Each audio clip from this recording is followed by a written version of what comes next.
আসসালামু আলাইকুম রহমতুল্লাহি ওবারাকাত। জামাত কেন গণমানুষের দলে পরিণত হতে পারছে না? জামাতের দলীয় শৃঙ্খলা এবং তাদের নেতাকর্মীদের সততা এবং জামাত নেতাকর্মীদের কার্যক্রম নিয়ে খুব বেশি সমালোচনা নেই, হয়তো টুকিটাকি কিছু সমালোচনা করা যায়, কিন্তু তারপরেও এই দলটা আসলে কেন জনগণের ম্যান্ডেট এখন পর্যন্ত সঠিকভাবে পাচ্ছে না এবং তারা কেন গণমানুষের দলে পরিণত হতে পারছে না, এই বিষয় নিয়ে আসলে সংক্ষিপ্ত কিছু আলোচনা করবো ইনশাআল্লাহ।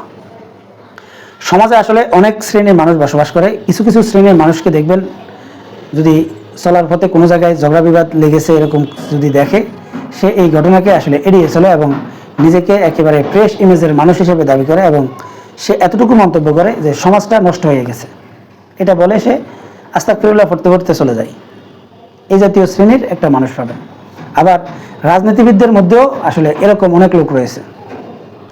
যেহেতু আমরা সামাজিক জীব এবং সমাজবদ্ধ হয়ে বসবাস করাই আমাদের স্বভাব, তাই গ্রাম অঞ্চলে আপনারা এই জাতীয় অনেক কিছু দেখবেন যে এই সমাজ সেই সমাজ, এই জাতীয় একটা প্রচলন রয়েছে। এই সমাজের লোক এই মসজিদে নামাজ পড়ে, এই মসজিদে তাদের টাকা পয়সা দেয়, ওই সমাজের লোক ওই মসজিদে টাকা দেয়।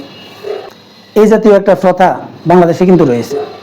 এবং সমাজে যদি আসলে একজনের সাথে একজনের দ্বন্দ্ব হয় বা কারোর সাথে কারো কোনো বিবাদ হয়েছে বা কোনো প্রকার মন মালিন্যতা হয়েছে বা কোনো কিছু নিয়ে আসলে দ্বন্দ্ব হচ্ছে, যেমন জায়গা জমির সমস্যা বা অন্যান্য সমস্যা, এই জাতীয় যেসব সমস্যাগুলো রয়েছে, এই সমস্যাগুলো কিন্তু সে যেই সমাজে বসবাস করে এই সমাজের যারা নেতৃত্ব দেয় তারাই কিন্তু আসলে এগুলোকে সমাধান করে।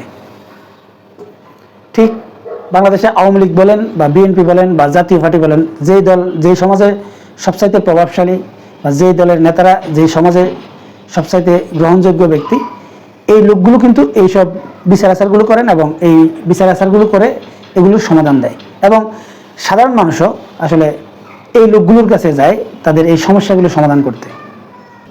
যদি আপনি একটু স্বাভাবিক দৃষ্টি আরোপ করেন তাহলে বুঝতে পারবেন যে সমাজে যে জামাতপন্থী যেসব নেতারা রয়েছেন, স্থানীয় নেতারা, এই নেতারা কিন্তু এইসব জায়গায় অনেকটাই দুর্বলতা দেখায় এবং তারা নিজেদেরকে আসলে স্বচ্ছ মানুষ হিসাবে উপস্থাপন করে, কিন্তু এই যে ঘটনাগুলো হয় এই ঘটনাগুলোর সাথে তারা সম্পৃক্ত হতে চায় না। এবং আপনারা যদি একটু ভালোভাবে লক্ষ্য করেন যে সমাজে যারা আসলে নেতৃত্বস্থানীয় যেসব লোকগুলো রয়েছে বা জামাতের যে স্থানীয় যে নেতৃবৃন্দগুলো রয়েছে, এই লোকগুলোর কাছে মানুষ কিন্তু যায়ও না এইসব সমস্যাগুলোর সমাধান করতে। কারণ এই জাতীয় কোনো সমস্যা নিয়ে যদি আসলে এই জামাতের যেসব স্থানীয় নেতারা রয়েছেন তাদের কাছে যদি যাওয়া হয়, তাহলে তারা কিন্তু দেখিয়ে দেয় আপনারা মেম্বারের কাছে যান, চেয়ারম্যানের কাছে যান।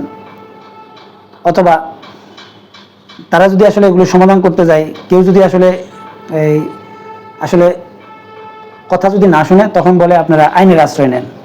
এখন ধরেন কারো জমি নিয়ে সমস্যা, এই সমস্যা নিয়ে আসলে যদি এলাকার মাতাব্বরদের কাছে যায় বা সমাজের প্রভাবশালী মানুষদের কাছে যায়, তখন যদি তারা যদি দেখিয়ে দেয় যে আপনারা এটা কোর্টে সমাধান করেন বা থানায় সমাধান করেন, তাহলে থানায় গেলে থানায় কি বলবে, আপনারা মামলা করতে পারেন।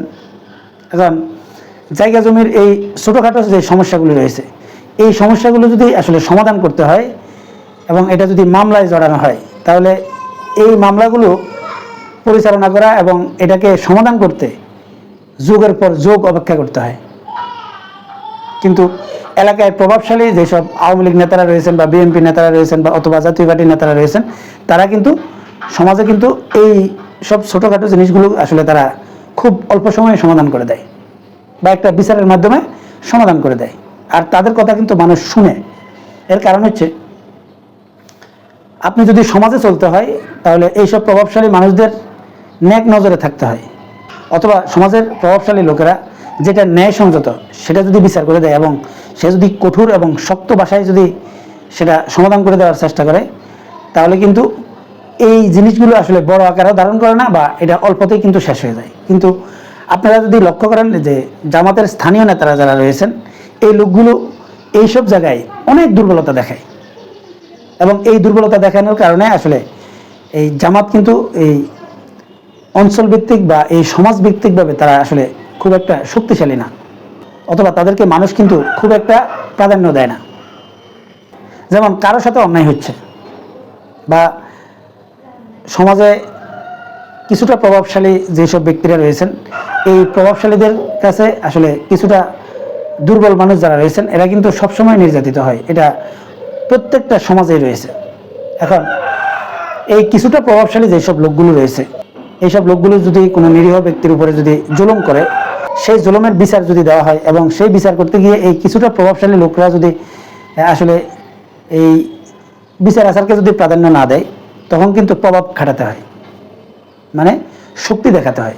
এখন এই শক্তিটা যদি আসলে তারা না দেখায়, তাহলে এই কিছুটা প্রভাবশালী যে ব্যক্তিরা রয়েছে সমাজে, এই লোকগুলো আসলে অনেকটাই প্রশ্রয় পায় এবং তারা নিত্য নতুনভাবে আসলে দুর্বল মানুষদের উপরে তারা আসলে জুলুম করা শুরু করে।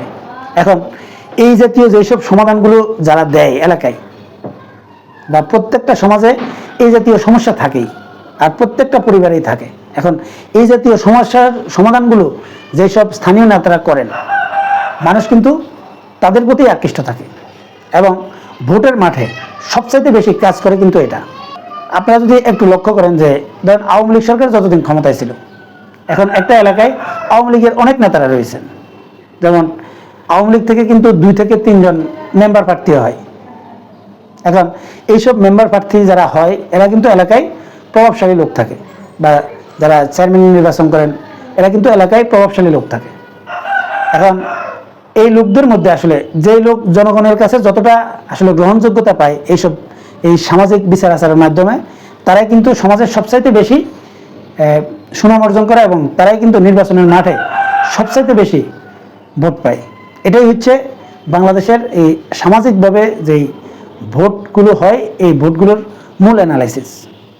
তাই জামাতকে যতদিন পর্যন্ত এই এলাকাভিত্তিক পাওয়ার পলিটিক্সগুলো না করবে এবং এই জিনিসগুলো আসলে তারা মাথায় না নেবে, ততদিন পর্যন্ত কিন্তু তারা এলাকাভিত্তিক আসলে সফলতা অর্জন করতে পারবে না। এছাড়া আপনারা যদি আরেকটু গভীরভাবে চিন্তা করেন, তাহলে বুঝতে পারবেন যে একটা এলাকায় যারা নেতৃত্ব দেয় এরা যদি আসলে প্রভাবশালী না হয়, বা তারা যদি তাদের প্রভাবটা দেখাতে না পারে, তাহলে এই লোককে আসলে কেউ নেতা হিসেবে মনে করে না বা নেতৃত্বের জায়গায় রাখে না। আপনি খুব ভালো মানুষ, আপনি খুব ভালো রাজনীতিবিদ, আপনি কারো কোনো ক্ষতি করছেন না, কোনো কিছু করছেন না, কিন্তু আপনি এলাকায় কোনো সমস্যার সমাধানও করতে পারছেন না, সেই ব্যক্তিকে কি আসলে কেউ নেতা নির্বাচন করবে আর নেতা মনে করবে? আর এই কারণে জামাতকে আসলে গণমানুষের দল হিসেবে মানুষ উল্লেখ করে না। গণমানুষের দল হিসেবে মানুষ উল্লেখ করে আওয়ামী লীগ, বিএনপি এবং জাতীয় পার্টিকে। এই জন্য ইসলামিক দলগুলোকে মানুষ সৎ, আদর্শবান এবং সৎ রাজনীতিবিদ মনে করলেও আসলে ভোটের মাঠে এরা অনেক দুর্বল। আর এই জন্যই জামাতকে আসলে গণমানুষের দল হিসাবে কেউ মূল্যায়ন করে না। সম্মানিত দর্শক, আপনারা কি মনে করেন কমেন্টসে জানাবেন।